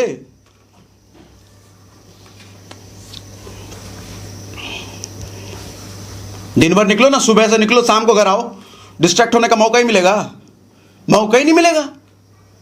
सुबह से शाम तक जब ट्रेनिंग में बैठते हो मोबाइल ऑफ करके, कि सुबह से शाम 10 बजे से लेकर के शाम 6 बजे तक ट्रेनिंग चल रही है, सेमिनार चल रहा है, उस दिन कभी डिस्ट्रैक्ट होते हो क्या? उस दिन कभी डिस्ट्रैक्ट नहीं होते। क्यों? क्योंकि उस दिन तो भैया मोबाइल देखने का मौका ही नहीं मिला, दिन भर ट्रेनिंग चल रही है। तो इसी तरीके से दिन भर अगर काम में लगे रहोगे तो डिस्ट्रैक्ट होगे कब? डिस्ट्रैक्ट वही आदमी हो सकता है जो खाली है। जो खाली नहीं है, डिस्ट्रैक्शन उसका कुछ बिगाड़ ही नहीं सकती। तीसरी बाधा सुनो, दिशाविहीन। दिशाविहीन होना सबसे बड़ी बाधा है भैया। जिस आदमी को दिशा मिल गया ना, वो आदमी फिर खिल जाता है, और जिस आदमी के पास दिशा नहीं है वो जिंदगी भर घूमता रहता है। देखो, ज्ञान के मिलने का मतलब ये नहीं है कि आपको दिशा मिल जाएगा। अभी जो हम ट्रेनिंग कर रहे हैं, जो अभी हम आपको सिखा रहा हूं, इसका मतलब ये नहीं है कि आप जिंदगी में कुछ पा लोगे, जिंदगी में आप सफल हो जाओगे, इसकी कोई गारंटी नहीं है। ये तो सिर्फ ज्ञान मैं आपको दे रहा हूं, सिखा रहा हूं। लेकिन इसके बाद आपके पास दिशा है कि नहीं, इस ज्ञान को आप कहां इस्तेमाल करोगे, इसकी क्लैरिटी, इसका डायरेक्शन आपके लाइफ में अगर है, आप कामयाब हो जाओगे। इस ज्ञान को उठाया, यहां से ज्ञान लेकर के गए, वहां इस्तेमाल कर दिया, उड़ेल दिया, पूरा लग गए इंप्लीमेंटेशन में, खेल कर दोगे फिर आप। लेकिन अगर दिशा ही नहीं है तो इस ज्ञान को इंप्लीमेंट कहां करोगे आप? कभी करे नौकरी कर लेता हूं, कभी ये काम कर लेता हूं, कभी इधर कर लेता हूं, कभी 2 लाख, कभी 4 लाख, कभी 3 लाख, कभी ये कभी वो, ज्ञान सारा बह जाएगा, इस्तेमाल कर ही नहीं पाओगे। अर्जुन ने आंख की पुतली भेजी थी ना स्वयंवर के लिए, 5 पांडवों को बराबर शिक्षा दी थी द्रोणाचार्य ने, ज्ञान तो सबको बराबर दिया था। लेकिन भीम को पूरा गाछ वाच आम सब दिख रहा है, किसी को पूरा बगीचा दिख रहा है, किसी को पूरी मछली दिख रही है, किसी को कुछ दिख रहा है, लेकिन भेद कौन पाया? अर्जुन। ज्ञान तो सबको बराबर दिया जा रहा था, लेकिन अर्जुन ही भेद पाया, क्योंकि अर्जुन का भैया दिशा फिक्स था कि मुझे तो धरती का सबसे श्रेष्ठ धनुर्धर बनना है। यह दिशा उसका फिक्स था। यह दिशा भीम के पास नहीं था कि मुझे धनुर्धर बनना है, यह युधिष्ठिर के पास नहीं था, यह नकुल सहदेव के पास नहीं था। तो ज्ञान दिया द्रोणाचार्य ने, लेकिन उस ज्ञान को वो इस्तेमाल नहीं कर पाए। लेकिन ये भाई साहब, इनको ज्ञान मिल गया तो खेल गए, खींचा इस आंख का पुतली में धड़ाम, एक ही बार में। अभी जितने भी लोग सेशन में है ना, ज्ञान तो सबको बराबर मिल रहा है ना, लेकिन इसमें 1-2% निकलेंगे जो खेल जाएंगे, बाकी ऐसे ही डिस्ट्रैक्ट। दिशा नहीं है ना, दिशा विहीन आदमी। समुद्र में वो जो बड़ा बड़ा जहाज होता है, समुद्र में कोई रास्ता तो दिखता नहीं है, वो कंपास के भरोसे चलते हैं, वो उनके पास मशीन होता है, वो उनको रास्ता बताता रहता है कि इधर जाना है तुझे। वो अगर खो गया ना, वो अगर नहीं रहा ना उनके पास, जिंदगी भर वो समुद्र में घूम करके जहाज मर जाता है। ऐसे कितनी बार कितने कांड हैं, जहाज को दिशा नहीं मिला, समुद्र में डूब के मर गया वो, इंजन फ्यूल व्यूल खत्म हो गया, क्या करेगा जब फ्यूल खत्म हो गया, उसको तो मरना ही है, दिशा खत्म हो गया, दिशा से भटक गया वो। ऐसे ही हवाई जहाज जो ऊपर उड़ता है, एरोप्लेन, ऊपर रास्ता तो दिखता नहीं है, वो भी एक उसके थ्रू चलता है, कुछ तो कहते हैं उसको। वो अगर गुम हो गया, फिर तो हवाई जहाज घूमते घूमते घूमते खेल खत्म हो जाएगा उसका। इंसान के साथ भी यही है। जिस आदमी के जीवन में दिशा नहीं है, वो कितना भी टैलेंटेड हो, कितना भी अच्छा बोलना आता हो, कितना भी अच्छा उसको प्लान करना आता हो, जितना भी अच्छा सेल करना आता हो, कुछ नहीं कर सकता वो, कुछ नहीं कर सकता वो। सीता जी को जब ढूंढने के लिए निकले थे ना राम, सीता का जब हरण हुआ था, तो राम सबसे ज्यादा परेशान किस लिए थे मालूम? कि ये जो रावण उठा करके लेके गया है, किस दिशा में लेके गया है, यही उनको पता नहीं चल रहा था। दर बदर भटकते जा रहे हैं। अरे तुमने देखा है क्या किस दिशा में ले गया, तुमने देखा है कि किस दिशा में ले गया। कभी जटायु मिल रहा है, कभी कोई मिल रहा है, कभी कोई मिल रहा है। सबसे पूछ रहे हैं दिशा बताओ भाई, किस दिशा में लेके गया ये बताओ। वो दिशा पूछ रहे थे क्योंकि उनको पता था दिशा पता चल गया तो फिर तो मैं खेल कर दूंगा, मार ही डालूंगा। दिशा ही नहीं समझ आ रहा। बाद में पता चला भैया लंका रावण ले गया है। अब समझ में, अच्छा दिशा इज, फिर दिशा पता चल गया तो आदमी खेल कर दिया।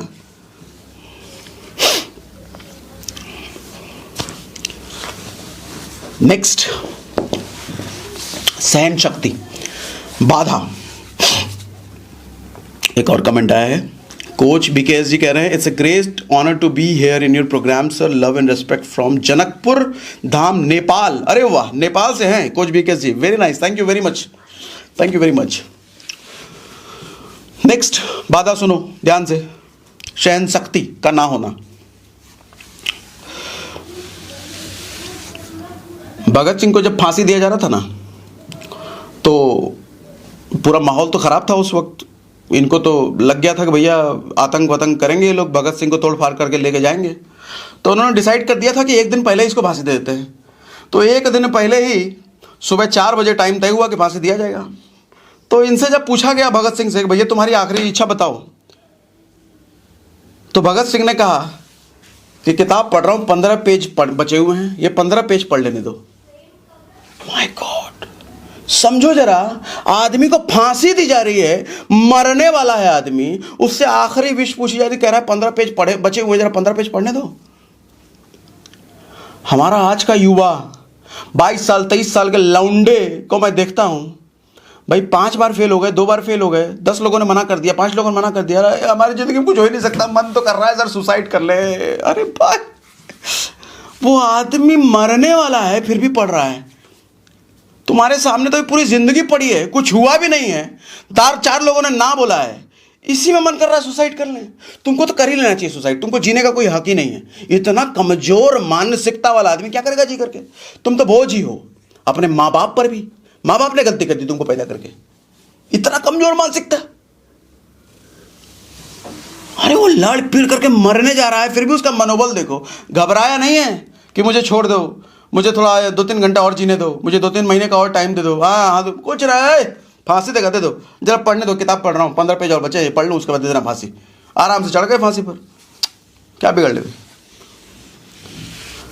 माँ ने बोला था शादी कर लो भगत सिंह को, तो माँ को क्या जवाब दिया मालूम? बोले माँ, एक तो तू मेरी माँ है, दूसरी मेरी ये देश माँ है, मेरी धरती माँ है, ये गुलाम है, कैसे देख लूँ मैं इसको गुलामी की जंजीरों में बंधा हुआ। जब तक इसको आज़ाद नहीं करा देता मैं शादी नहीं कर सकता। ये था वो अपने देश का युवा। भाई साहब, ओहो, धरती का नियम सबके लिए सेम है सर, तप किए बिना किसी को कुछ नहीं मिला है, किसी को कुछ नहीं मिला है। सहना तो पड़ेगा, हार के चमेट को सहना तो पड़ेगा, बार बार गिरने को सहना तो पड़ेगा, बार बार रिजेक्शन को सहना तो पड़ेगा, मन की तकलीफों को सहना तो पड़ेगा। सहे बिना कोई बना नहीं है आज तक। कौन बना है? मिट्टी की मूर्ति होती ना, उसको आग में तपाया जाता है, और जब वो आग में तप जाता है तब वो बर्तन बनता है, और तब उसको जब ठंग ठंग करते हो, ठंग ठंग की आवाज आती है।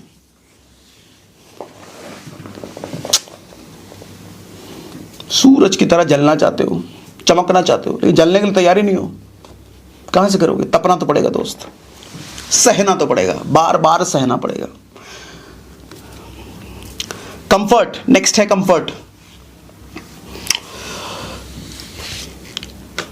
एक बार क्या हुआ, एक ऋषि थे, तो एक राजा था, राजा बड़ा परेशान था अपने राज्य में कुछ बाधाओं को लेकर के। तो उस ऋषि ने उसको समाधान बता दिया कि तू ये कर ले, तेरी सारी बाधाएं दूर हो जाएंगी। तो राजा ने वैसे वैसे किया, उसकी सारी बाधाएं खत्म हो गई। तो राजा पहुंचा ऋषि के पास कि आपकी वजह से मेरी सारी समस्याएं खत्म हो गई हैं, अब मैं आपके लिए एक महल बनवा रहा हूं और उसी महल में आपको रहना है, इस जंगल में रहने की जरूरत नहीं है। मना कर दिया ऋषि ने, बोले कि महल तो तेरे लिए है, महल में मैं नहीं रह सकता। पूछे क्यों?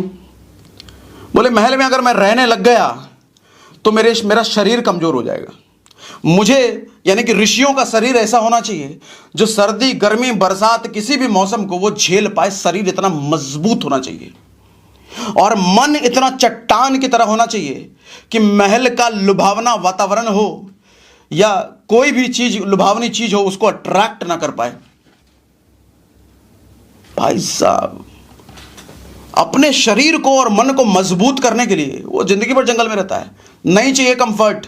कंफर्ट में गया तो मेरा शरीर कमजोर हो जाएगा, मेरा मन कमजोर हो जाएगा, इस भोग विलास की मुझे आदत हो जाएगी। फिर मैं काहे का ऋषि, फिर मैं क्या दूसरों को ज्ञान दूंगा, फिर मैं क्या दूसरों को मार्गदर्शन दिखाऊंगा।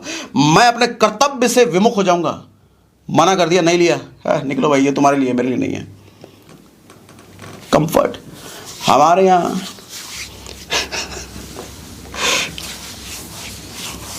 रहने के लिए अच्छा घर चाहिए, तभी तो होगा काम। गांव में रह के काम नहीं हो रहा है। क्यों? गांव में गर्मी बहुत पड़ रही है ना। बाहर निकलूंगा, बाहर निकलने के लिए साधन नहीं है, साइकिल पर जाना पड़ता है। बाइक वाइक होती तो शहर में शिफ्ट होऊंगा तो काम हो जाएगा। अरे भाई साहब, तपस्या फिर तपस्या। अगली बाधा है इनेबिलिटी। अब ध्यान से सुनो, इनेबिलिटी क्या होती है? एक ऐसी इच्छा जिसके लिए आप लायक नहीं हो, एक ऐसी चीज को पाने की इच्छा जिसके लायक आप नहीं हो लेकिन पाने की इच्छा है, उसको कहते हैं इनेबिलिटी। अभी रिसेंटली क्या हुआ, 2-3 दिन पहले मैं गोवा जाने के लिए एयरपोर्ट की तरफ जा रहा था, तो ट्रैफिक में काफ़ी देर तक गाड़ी रुकी हुई थी और ट्रैफिक के पास मैंने देखा कुछ लोग भिखारी लाइन से बैठे हुए हैं, भीख मांग रहे हैं। उसमें से एक भिखारी को मैंने देखा कि वो बड़ा ऊपर से नीचे तक फिटफाट था, उसका पैर हाथ सब कुछ फिटफाट था, और बाकी जो 3-4 लोग थे वो लोग किसी का हाथ किसी का पैर कुछ ना कुछ दिक्कत थी। तो मैं देख क्या रहा था, जो आता जाता आदमी है उस फिटफाट वाले आदमी को कुछ नहीं दे रहा, इधर उधर वाले को बाकी लोगों को दे रहा है। और मैं नीचे जब पैसा उसे देख रहा हूं तो उसके पास भी ज़्यादा ही है जो इनेबल है, मतलब जिसका हाथ पैर में कुछ ना कुछ दिक्कत है। जो फिटफाट है उसका कटोरा खाली है, उसको कोई कुछ दे ही नहीं रहा। समझ गया मैं, मिल गया मुझे गौर ज्ञान, मैं समझ गया। भाई साहब, क्या मतलब समझ में आता है? भिखारी को भी मांगने से वो नहीं मिलता जो वो डिजर्व नहीं करता। भिखारी को भी वो नहीं मिलता मांगने से जो वो डिजर्व नहीं करता। उसी भिखारी को पैसा मिल रहा है, उसी भिखारी को भीख मिल रहा है जो विकलांग अपंग है, जो डिसेबल है, जो फिटफाट है, जो लायक है, जो सब कुछ ठीक ठाक है, उसको भीख तक नहीं मिल रहा। जब भिखारी को भी भीख नहीं मिलती बिना लायक बने, आपको कामयाबी कहां से मिल जाएगी? बिना लायक बने कहां से बन जाओगे? कहां से कामयाब हो जाओगे? कहां से सफल बन जाओगे? बिना लायक बने। ये जो मांगते हो ना कि मुझे 1 लाख का पे आउट, 2 लाख का पे आउट, 5 लाख का पे आउट हो जाए, लायक भिखारी को भीख तक नहीं मिल रही। मैं उस दिन मेरा दिमाग चकरा गया देख करके। मैं देखा भिखारी को भीख तक नहीं मिल रही और लोग यहां कमरे में बैठ करके इच्छा करते हैं कि सब प्रोस्पेक्ट मेरे घर पे आ करके ज्वाइनिंग हो जाए, मेरा सेल हो जाए। बोलना आता है, कन्विक्शन है क्या? प्रोडक्ट पे कन्विक्शन है, अपने बिजनेस की समझ है, लोगों से बात कैसे करते हैं सीखा क्या? डेली ट्रेनिंग में बैठते हो क्या? नहीं, और चाहिए सब कुछ। और एट लास्ट ये सब हो जाने के बाद जब ये सारी चीजों को आप पार कर जाते हो तब एक दरवाजा खुलता है। उस दरवाजे को कहते हैं किस्मत का दरवाजा। किस्मत कुछ और नहीं है, के से किस्मत, के से कर्म। कर्मों के हिसाब से किस्मत बनता है, ये बात जान लो। कर्म जैसे किस्मत वैसा। ये जो हाथ की लकीरें होती है ना हमारी, आपको पता है, टेक्निकल बात बताता हूं, किसी ज्योतिषी से जाके पूछ लेना। ये हमारी हाथ की लकीरें हर 3 महीने पे बदलती हैं। ये टेक्निकल बात कर रहा हूं, ज्योतिषी से जाके पूछ लेना किसी से। हमारी हाथों की लकीरें हर 3 महीने पे चेंज होती हैं। क्यों चेंज होती हैं? मौसम बदलने से चेंज होता है। अरे बरसात है कि अब जरा लकीर बदल दो, और ठंडा बहुत पड़ रहा है इसका जरा लकीर घुमा दो उधर, ऐसा नहीं होता है। आपके कर्मों के हिसाब से आपकी लकीरें बदलती रहती हैं। एक मूवी मैं भी कुछ दिनों पहले देख रहा था, राधे श्याम, वो प्रभास की मूवी थी। वो मूवी में राधे श्याम जो है ज्योतिष है, एस्ट्रोलॉजर है, बड़ा वर्ल्ड फेमस एस्ट्रोलॉजर है। वो उसने एक किताब लिखा एस्ट्रोलॉजी के ऊपर, 100% एस्ट्रोलॉजी साइंस, ऐसा कुछ करके टाइटल उसने दिया। जब वो अपने गुरु के पास ले गया वो प्रभास, तो गुरु ने बोला 100%? ये क्या लिख दिया तुमने? 100% तो बिल्कुल गलत है, 100% हो ही नहीं सकता। इसको एक काम करो, 99% करो। तो 99% तो प्रभास ने बोला गुरु जी आपसे ही इतने सालों से मैं सीख रहा हूं कि ये कभी गलत नहीं होती है, सही होती है। 99% कैसे, 100% बात है ना।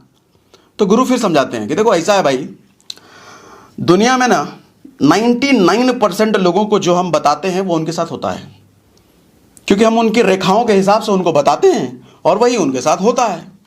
लेकिन 1% लोग ऐसे हैं जो हमारी बात नहीं मानते।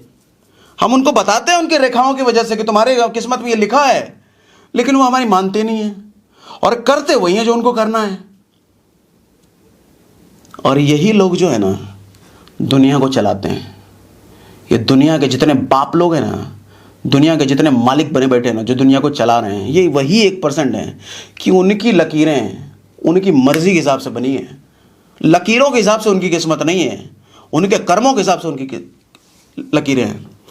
एक बड़ा अच्छा इंसिडेंट भी उस मूवी में दिखाया है कि एक लड़की होती है, प्रभास जब ट्रेन से जा रहा होता है तो एक लड़की का वो हाथ देखता है। तो लड़की का बाप भी साथ में होता है। तो लड़की का बाप कहता है कि इसको स्पोर्ट्स में बड़ा इंटरेस्ट है, इसको स्पोर्ट्स में जाना है, बताइए ना आगे ये स्पोर्ट्समैन बन पाएगी कि नहीं बन पाएगी। तो प्रभास कहता है स्पोर्ट्समैन नहीं बन पाएगी, पढ़ाई में ध्यान लगा तो ज़्यादा अच्छा है। तो लड़की बड़ा गुस्से हो जाती है, ये मेरी किस्मत का फैसला ये करेगा, मेरे हाथ की लकीरें करेंगी। बट नहीं मानी लड़की। प्रभास तो उतर गया अगले स्टेशन पर ट्रेन से, और ट्रेन जब आगे गई तो ट्रेन का हो गया एक्सीडेंट, और उस एक्सीडेंट में उस लड़की की हाथ खत्म। अब लड़की का सपना था स्पोर्ट्समैन बनने का, अब बिना हाथ के लड़की क्या स्पोर्ट्समैन बनेगी। तो प्रभास का कहना सही हो गया वहां पर। लेकिन लड़की थी जिद्दी, लड़की उन 1% वालों में से थी। लड़की प्रभास पे आई, प्रभास के पास बाद में मिलने आई। वो कहती है कि तुम्ही ने बताया था ना, मेरे हाथ में लकीरों में लिखा है कि मैं स्पोर्ट्स में नहीं जा सकती, और एक्सीडेंट हुआ, तो अब तुम्हारी बात तो सही हो गई भाई, लेकिन मैं मानूंगी नहीं उसको। वो लग गई प्रैक्टिस में वापस से बिना एक हाथ के, और पता नहीं कौन से गेम में, फुटबॉल में या कौन से गेम में, दुनिया की पहली वो महिला ऐसी बनी जी बिना एक हाथ के वो उस गेम में भैया टॉप पे चली गई। वो उस दिन प्रभास को एहसास हुआ कि सच में गुरुजी ने बोला था ना जो 1% वाली बात है, ऐसे लोग एग्जिस्ट करते हैं दुनिया में, लोग जो सच में ये इन लकीरों पर विश्वास नहीं करते, वो अपने कर्मों के हिसाब से अपनी लकीरें बनाते हैं। किस्मत का दरवाजा सर कर्मों से खुलता है, बाकी कोई ज्योतिष से नहीं खुल सकता, बाकी कोई कुछ नहीं कर सकता आपके लिए। आपकी किस्मत का दरवाजा अगर कोई खोल सकता है तो वो सिर्फ आप हो। आपके कर्म खोल सकते हैं, आपकी मेहनत खोल सकते हैं, आपकी तपस्या खोल सकती है। दूसरा कोई रास्ता नहीं है किस्मत का दरवाजा खोलने का, कोई रास्ता नहीं है। आज के सेशन में इतना ही। अगर आपको लगा कुछ सीखने को मिला, सर फालतू ना जाने देना। ये मत बोलना कि सर सीखने को बहुत कुछ मिला और मैं जब 2 महीने बाद आपको देखूं अभी भी वैसे ही पड़े हो यार। अगर सच में सीखने को मिला है ना, 2 महीने बाद एक नया आदमी मिलना चाहिए मुझे आपके शरीर में, आपके दिमाग में, आपके मन में। अगर नहीं मिला तो फिर क्या फायदा, मेरा भी टाइम खराब कर दिया, अपना भी खराब कर लिए। मजा लेने आए थे इधर, अरे कोई सिनेमा देख लेते, इंडिया पाकिस्तान का मैच चल रहा था वो देख लेते, बेवकूफ़ आदमी। Thank you very much, thank you very much. अच्छा, आप लोगों को फीडबैक अगर देना तो मुझे फेसबुक पे दे देना, टैग कर देना मुझे मेरे बारे में, इसके स्क्रीनशॉट सेशन का लेकर के मेरे बारे में कुछ लिख देना, ये लोगों को कुछ पता चल जाए, मुझे भी अच्छा लगेगा आपकी बात सुन करके। लेकिन हाँ, इन सब से ऊपर मैं वैल्यू करता हूँ भैया आपके लाइफ में चेंज आना चाहिए, अगर सच में कुछ सीखे हो तो, नहीं तो फिर बेकार है। ठीक है, चलो फिर। अब सर ऐसा ट्रेनिंग फिर कब मिलेगा? कभी नहीं मिला। Thank you very much, thank you thank you thank you thank you very much.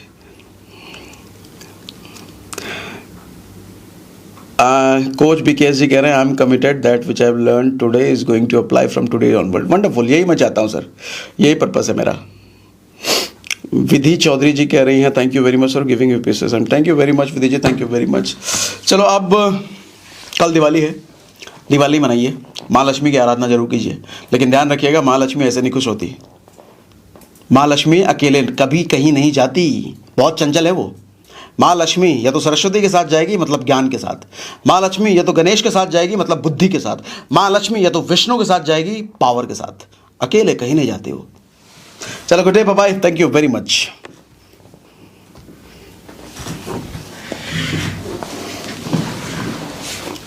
कहीं नहीं जाती हो।